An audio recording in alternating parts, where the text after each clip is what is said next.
নমস্কার, SP cooking চ্যানেলে সবাইকে সুস্বাগতম। আজ আমি রান্না করব মোচা বা থোড়। খুব সহজ উপায়ে কাটা থেকে রান্না পর্যন্ত। রান্নাটা কিন্তু খেতে খুব সুন্দর হয়েছিল, একবার ট্রাই করে দেখতেই পারেন। যদি আমার রান্নাটা ভালো লেগে থাকে বা কারোর উপকারে লেগে থাকে তাহলে প্লিজ চ্যানেলটিকে লাইক দিয়ে ফলো করে দেবেন। অনেক সময় আমরা মোচা বা থোড় কাটি না, কারণ হাতে কষ লেগে যায়। আজ আমি দেখাবো হাতে কষ লাগবে না মোচা কিভাবে কাটা হয়, এবং রান্নাটাও খুব অল্প তেল মশলার মধ্যে কিভাবে করা যায়। এবার আমি মোচাটা কিভাবে ছাড়িয়ে নিচ্ছি দেখতে থাকুন। এভাবে যদি ট্রাই করে দেখেন তাহলে কোনো মতেই হাতে কষ লেগে থাকবে না। আবার মোচার মধ্যে কালো কালো অংশ থাকে, সেগুলোও ফেলে দিতে হয়। মাঝে মাঝে হাতে লবণ মাখিয়ে নিয়ে মোচাটাকে আমি এইভাবে পরিষ্কার করে নিচ্ছি। অনেক সময় মোচা কষা লাগে খেতে, সেক্ষেত্রে যদি 5-6 ঘন্টা আগে কেটে নুন হলুদ জলে ভিজিয়ে রাখা যায় আর কষা লাগে না। এভাবেই আমি পুরো মোচাটাকে ছাড়িয়ে নেব। মোচা ছাড়ানো শেষ হয়ে গেছে, এক সাইড করে রেখেছি। এবার কয়েকটা আলু আমি ছাড়িয়ে নিচ্ছি মোচাতে দেওয়ার জন্য। আমি এখানে 2টো আলু দেব আর 2টো আলু অন্য তরকারিতে দেব, তাই জন্য একসঙ্গে ছাড়িয়ে নিচ্ছি। এইভাবে ছোট ছোট করে আমি আলুগুলো কেটে নেব। আলুটা যে যার হিসেব মতো দেবেন, ছোট বড় করে কেটে নেবেন। এবার মোচাটা কাটার জন্য আমি একটা বাটিতে করে নুন আর হলুদ দিয়েছি, তার মধ্যে এইভাবে ছোট ছোট করে মোচাটাকে কেটে নেব। মাঝে মাঝে হাতে নুন মাখিয়ে নিতে হবে, তাহলে আর হাতে কষ লাগবে না। এটা আমি প্রথমেও বলেছি, এখনও বলছি। এভাবে করেই আমি পুরো মোচাটাকে কেটে নিয়েছি।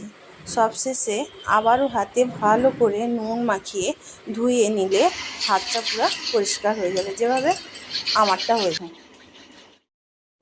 এবার আমি মশলাটাকে রেডি করে নিচ্ছি।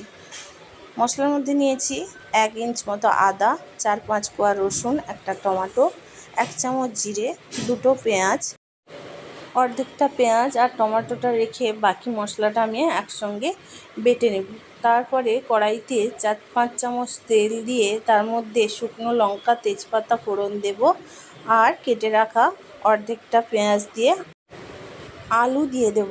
আলুটাকে একটু লাল করে ভেজে নেব নুন হলুদ দিয়ে।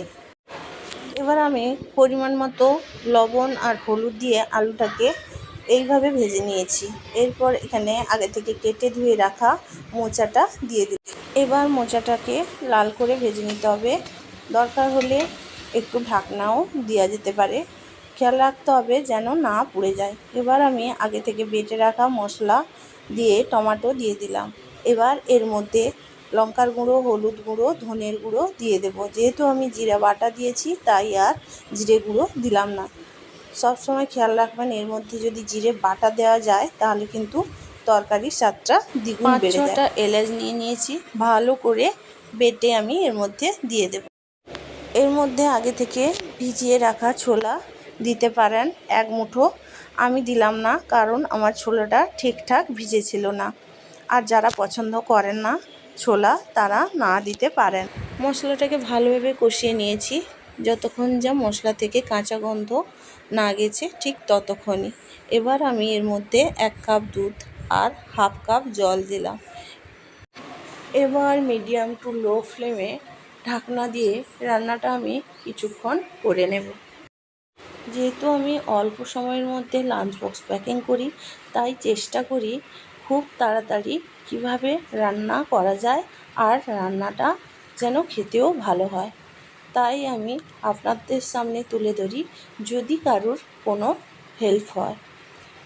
এবার আমি লাঞ্চ বক্স প্যাকিং করে নিচ্ছি। যেহেতু আমি নামানোর আগে ঘি দিলাম না, তাই আমি এখানেই 1 চামচ ঘি দিলাম।